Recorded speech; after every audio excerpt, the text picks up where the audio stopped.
cross for us. అలాగనే మన కొరకు ఆయన సిలువలో తన ప్రాణాన్ని పెట్టడం ద్వారా కనబరిచినాడు. He manifested his love. ఆయన తన ప్రేమను బయలుపరిచినాడు. The whole world is searching for the love of God today. ఈ లోకమంతా కూడా అటువంటి దేవుని యొక్క ప్రేమ కొరకే వెతుకుచూ ఉన్నది. People need love.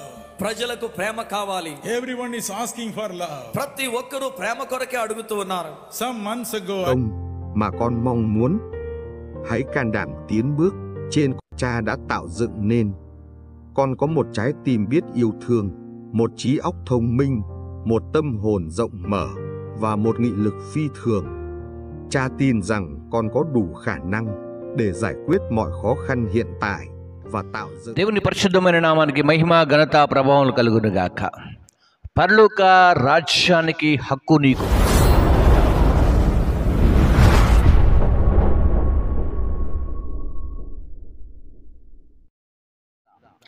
పరలోకము యొక్క జీవ వృక్ష ఫలములు తినుటకు నువ్వు సిద్ధపడుతున్నావా? పరలోకం యొక్క వారసత్వమును సంపాదించావా? పరలోకము యొక్క శక్తి గురించి నేర్చుకున్నావా? పరలోకము యొక్క అద్భుతాలు చూస్తున్నావా? అసలు పరలోకం ఉందన్న సంగతి నీకు తెలుసా? పరలోకానికి వెళ్ళగల ప్రతి మనిషి ఏం చేయాలో మీకు అర్థమవుతుందా? పరలోకానికి వెళ్ళటానికి హక్కును సంపాదించుకోవటానికి ఏం చేయాలి? ఏం చేస్తే పరలోకము యొక్క హక్కు నీకు వస్తుంది? ఆ పరలోకము యొక్క సంగతులు నేర్చుకోవడానికే ఈ వీడియో నేను మీకు చేస్తున్నాను. సో మీరందరూ కూడా రెడీగా ఉంటే మిమ్మల్ని అందరినీ కూడా ఈ వీడియోకి స్వాగతం పలుకుతున్నాను. కమాన్, ఈ సమయంలో మనందరం నేర్చుకోవడానికి ముందుగా ఒక రెఫరెన్స్ ద్వారా మనం ముందుకు సాగాలని నేను కోరుకుంటున్నాను.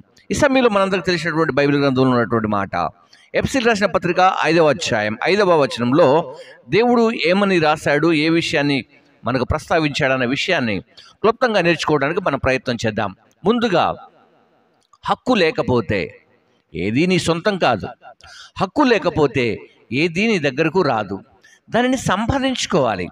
ఒక మానవుడిగా దాన్ని సంపాదించుకోవాలి. ఎలా సంపాదించుకోవాలి, ఏం చేయాలి, ఏం చేయకూడదన్న విషయాలు క్లుప్తంగా నేర్చుకోవడానికి మనము ప్రయత్నం చేద్దాం. ముందుగా ఇక్కడ ఈ మాటలను ఒకసారి జ్ఞాపకం చేస్తే, ఎఫెసీయులకు రాసినటువంటి పత్రిక 5వ అధ్యాయము 5వ వచనంలో ఇలా రాయబడింది, వ్యభిచారి అయినను, అపవిత్రుడైనను, విగ్రహారాధికుడైనను, లోబి అయినను. ఎంతమంది? 4 స్టెప్స్ అద్భుతంగా ఆశ్చర్యకరంగా ఇక్కడ రాయబడ్డాయి. వ్యభిచారి అయినను, అపవిత్రుడైనను, విగ్రహారాధికుడైనను, లోబి అయినను క్రీస్తు యొక్కయు దేవుని యొక్కయు రాజ్యమునకు హక్కుదారుడు కాదు. హక్కుదారుడు కాడని సంగతి మీకు నిశ్చయముగా తెలియజేపుచున్నాను, లేక తెలియజేయును. అర్థమవుతుందా? పరలోకానికి, ఎక్కడికి? నిత్య రాజ్యానికి, నిత్య జీవములోనికి వెళ్ళాలి అంటే ఎవరు హక్కుదారుడు కాదు అని అంటే, వ్యభిచారి, అపవిత్రత చేసేవారు, విగ్రహారాధన చేసేవారు, లోబి అయినను క్రీస్తు యొక్కయు దేవుని యొక్కయు రాజ్యమునకు హక్కుదారుడు కాడన్న సంగతి మీకు నిశ్చయముగా తెలియచేయును. అర్థమవుతుందా? ముందు మనము హక్కును సంపాదించుకోవాలి. ఒక ఆధార్ కార్డు హోల్డర్గా హక్కును సాధించుకుంటున్నావు. ఒక పాన్ కార్డు అధికారిగా లేకుంటే రైట్స్ను సంపాదించుకుంటున్నావు. ఒక వెహికల్ని సొంతం చేసుకోవటానికి ఒక డ్రైవింగ్ లైసెన్స్ను సంపాదించుకుంటున్నావు. ఈ లోకంలో ఎన్నో సంపాదించుకుంటున్నావు.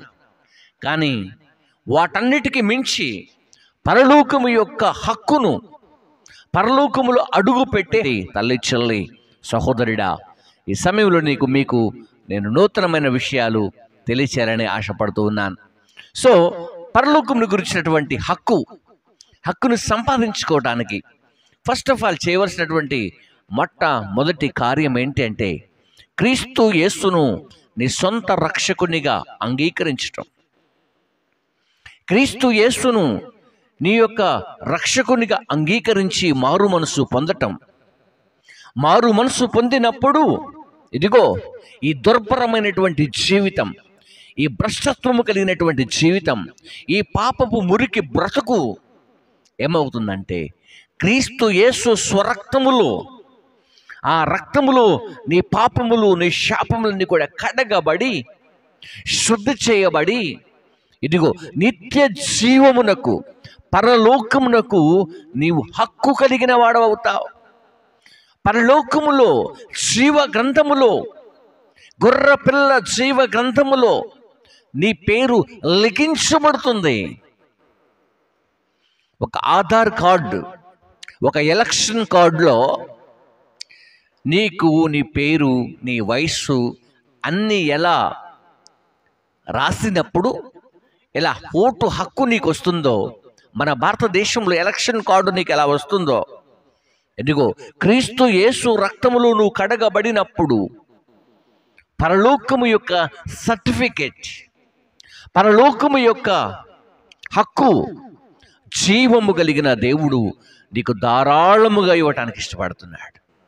ఎస్ మై ఫ్రెండ్స్, ఈ ఉదయకాల వేళ ఈ పరలోకం యొక్క సంగతులు నేర్చుకుంటున్నటువంటి నీవు ఇంకా క్రీస్తు యేసుని గురించి నేర్చుకోవాలని ఆశపడుతున్నావా? రక్షకుడు ఎవరు అని ఆలోచనలో పడ్డావా? ఒకవేళ ఈ వీడియో నీ కొరకు నేను చేస్తున్నప్పుడు ఈ వీడియోని ఫాలో కావటం కాదు, కానీ నువ్వు జీవము కలిగిన దేవుని ఫాలో అవుతాయి. రక్షకుడైన జీవము కలిగిన దేవుడిని నువ్వు ఫాలో అవుతాయి.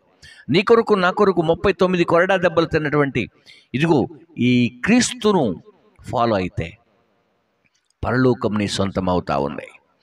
చూద్దాం, నేను మీకు ఒక విషయాన్ని జ్ఞాపకం చేస్తాను. నేను ఏంటి ఆ విషయము అంటే, ఒకసారి మనము బైబిల్ గ్రంథంలో ప్రకటన గ్రంథం అని, అక్కడే 22వ అధ్యాయము, అక్కడే 14వ వచనంలో ఈ మాట రాశాడు. జీవ వృక్షమునకు హక్కు గలవారై గుమ్మముల గుండా ఆ పట్టణములోనికి ప్రవేశించున్నట్లు తమ వస్త్రములు ఉదుకుకునేవారు ధన్యులు. మనము శరీర సంబంధమైన వస్త్రం ఉంది, ఆత్మ సంబంధమైన వస్త్రం ఉంది. అర్థమవుతుందా? మొదటి మానవుడైనటువంటి ఆదామునకు ఆత్మ సంబంధమైన వస్త్రము వేయగా అతడు శరీర సంబంధమైన వస్త్రమును కోరుకోనేను. అర్థమవుతుందా?